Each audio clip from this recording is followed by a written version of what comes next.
Hey everyone, it's Book Crazy Katie, and today's video is least favorite books of 2017. And please find me on social media at the following links. Hey everyone, it's Book Crazy Katie, and today I'm here with my least favorite books of 2017. Please bear with me. I'm a little bit of a mess. I'm going to warn you ahead of time. I don't keep a lot of books even if I like them, so there are plenty of books that I no longer have in this list, and this list isn't that long. There are books I no longer have, and part of the reason is I get rid of my books naturally, but I definitely don't want to keep them if I don't like them.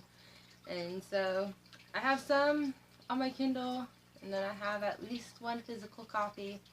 And I'm sorry guys, but I don't necessarily have pictures, and my editing situation makes it difficult to kind of figure out everything since I edit on my tablet or phone.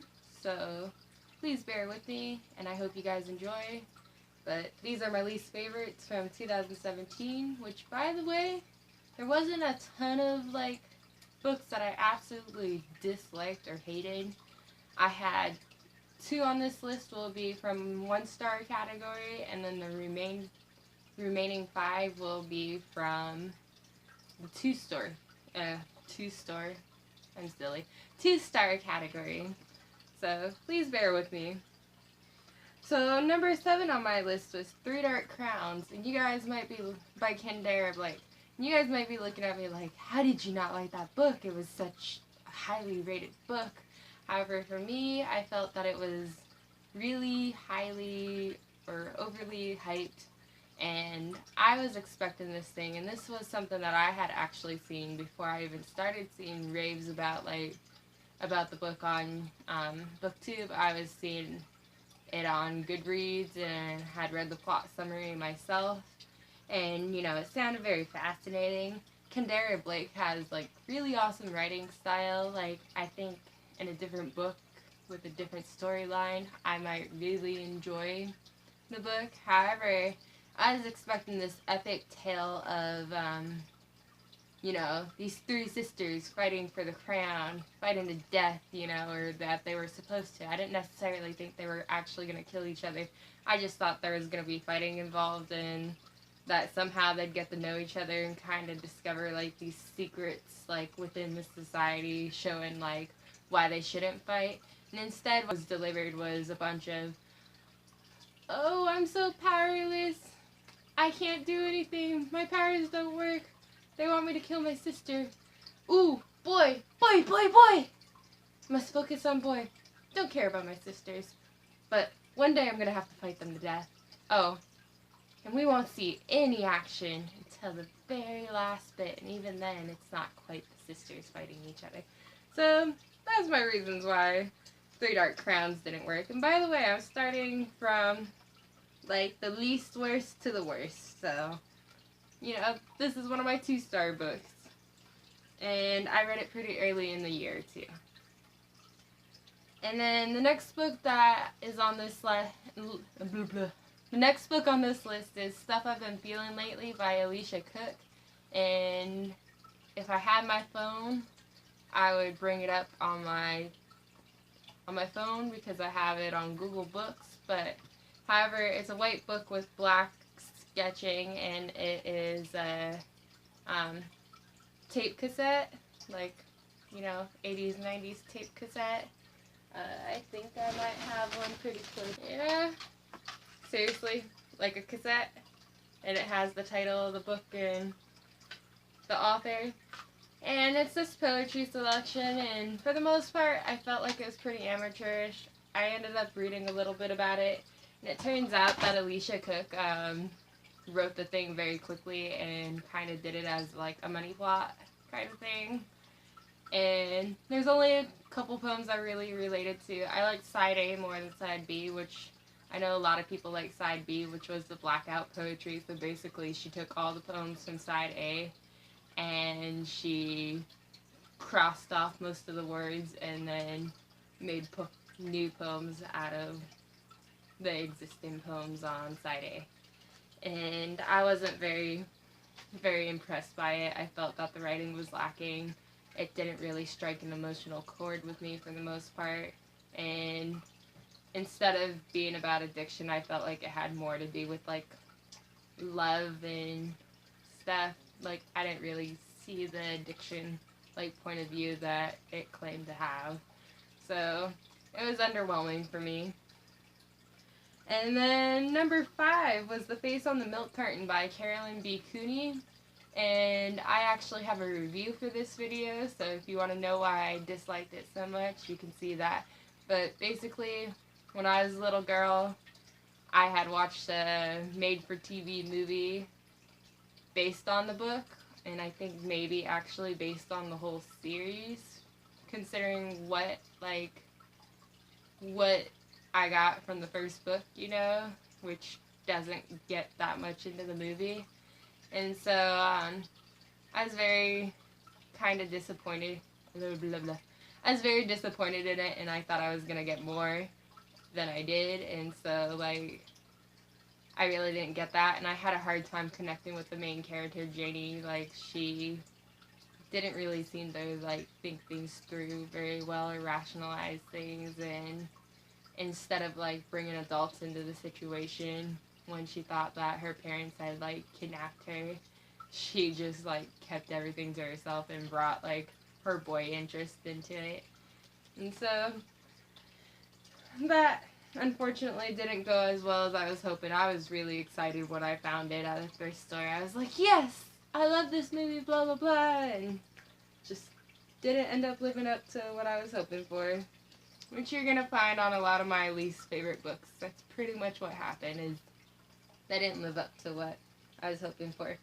And then my next least favorite, and I feel really bad because this is like my first review on YouTube, and I actually think even in that like review I stated how I really had no idea what was going on in this next book. And this is Blackbird House by Alice Hoffman, and I had picked up the book because I had read like one or two other stories by her and had really enjoyed them. If you ever get a chance to read Here on Earth by Alice Hoffman, it's a really good book, and it's supposed to be like a Wuthering Heights retelling. And I haven't read Wuthering Heights, but I was a teenager when I read Here on Earth, and I really enjoyed it. And so, like, I was like, ooh, I want to read Blackbird House. And I found it at the Dollar Tree. And I really didn't end up liking it. I remember that it's a multi-generational novel, and I know there's like these red boots that seem to be pretty important, and then like seemed like there was a lot of like unluckiness, bad luck, I guess, that came upon this family, or these, not necessarily a family, I think. Some of them, at times, I think it followed like the same members of a family, from generation to generation, but I think it's any people that lived in this house. And so, like, I followed them, but I really didn't know where the story was going or exactly what caused anything and what was propelling the story along. So I was left very confused and unsure of what was going on. My third least favorite book of the year was Journey to Yesterday by Junlin Shiplett. And this book didn't belong to me, but it's one of the, like Harlequin looking like covers with, this girl and this guy, and they're in a romantic embrace, and dude has his shirt off, girl has like dress that shows off like all her curves and stuff. And I really didn't like it. It was about this girl that ended up jumping into a swimming pool in the 1970s and then coming out in a lake or a river in like the 1800s Ohio. And then she ends up getting a job as a nanny for this widower that is moving his 2 daughters to Oregon, and she comes along with him to Oregon, and then she wakes up. Actually, I shouldn't tell you guys that. But, they fall in love, and there's apparently a crappy sequel that goes with this book, and I can tell you for sure that I'm not going to read it because I really don't care what happens, because it was a horrible piece of trash book. not worth my time. I used to really love romances, and I'm sure I could probably still find some romance novels that I like now. However, this one was trash, and I think I would have found it to be trash when I was younger too. And then the second least favorite of mine is the last book I read this year, which is Arms from the Sea by Rick Shapiro. And I actually have a copy of that book right here. My boyfriend found it for me. It has an awesome cover. And I'm going to read the inside of the flap for you guys real quick, because it sounds like a fascinating book. And I should have known based on like the Goodreads rating that it wasn't going to be good. But you know, sometimes I don't trust the Goodreads rating, and I've disagreed with it at times. It says, Lyle is a young man who hates his life in the state of salt, a cultural and literal desert. He vandalizes a state icon, then swallows a poison pill that transports him not to death but to a liminal realm, blue, watery, and wholly alien. He's rescued and shepherded by the henchmen of the polyp god of the oceanic world they call heaven. A series of encounters unfolds between Lyle and the monstrous, seductive god, who gradually reveals his grandeur and mysterious purpose. Lyle is horrified at first, but soon finds himself falling for the polyp and the potent and bizarre creative potential he represents. Whimsical and outlandish, but also timely and dead serious. Arms from the Sea navigates imagined realms of possibility, pointing to what it might mean to redeem a desolate world. So it sounded really cool based on this. I'm like, ooh, some stuff to do with gods. This cool, like, thing, you know, is gonna happen. And however, you get this very, like, flowery language in here for, like, at least during the first half of the book. And, like, it doesn't really seem like he moves anything along and gets the story moving, and it's just like, oh, it's dragging. It's such a short book. It's $1.92.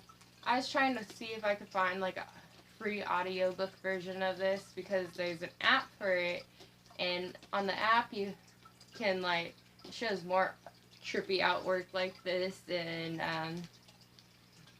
has some music playing, and then you, like, it shows, you know, 2 pages. You click on the center of the pages, they go away to the side, and then there's like poetry underneath along with the art.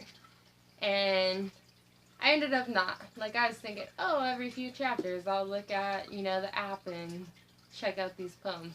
Well, the book was so awful I didn't want to check out the poems. I'm gonna delete the app from my tablet and just don't care. But if you're interested in it at all, you could get the whole book for free from Google Play, from Too Far Media, and then it has his other books, which I'm sure are just as crappy as this one.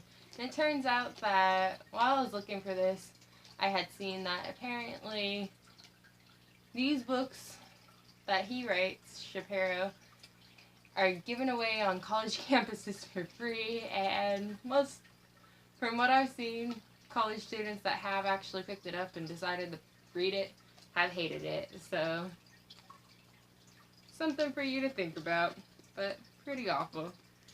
And then my worst book of the year, and chances are there are people that liked it, and you know, I like at least one other book by this author and hope to read more of his books, even though this book was awful.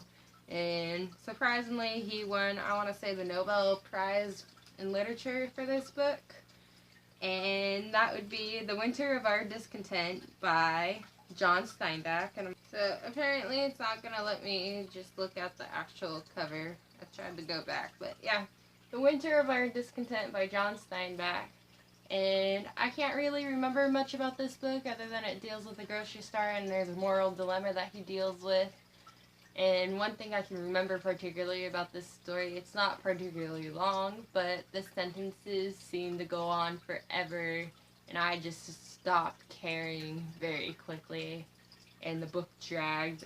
Yeah, I think basically I just had a general sense of not knowing what was going on in it, and just couldn't deal with it.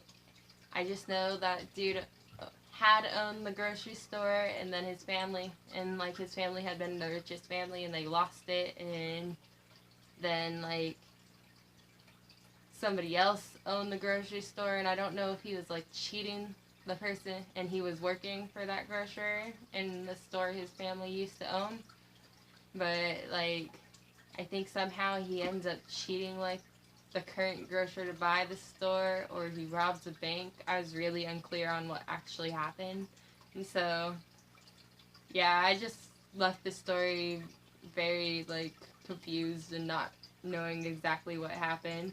And maybe another read would make the book better, but at the same time I'm so hesitant because I gave it a 1-star rating. And I was very surprised that I ended up hating it because I read Of Mice and Men when I was in high school, and I loved the book and it stayed with me, and I finally reread it this year.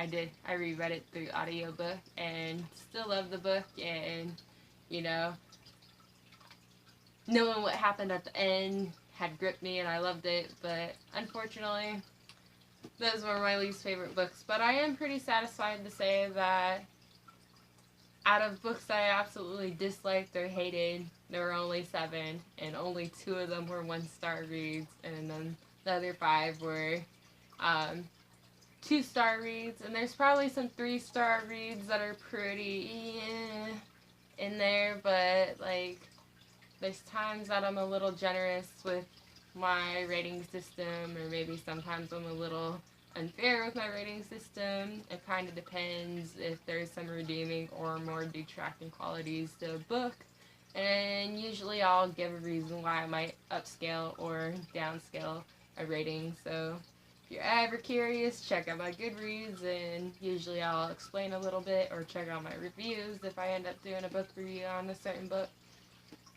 But I hope you guys enjoyed this video, and if you did, please press the like button down below, and please subscribe right down below.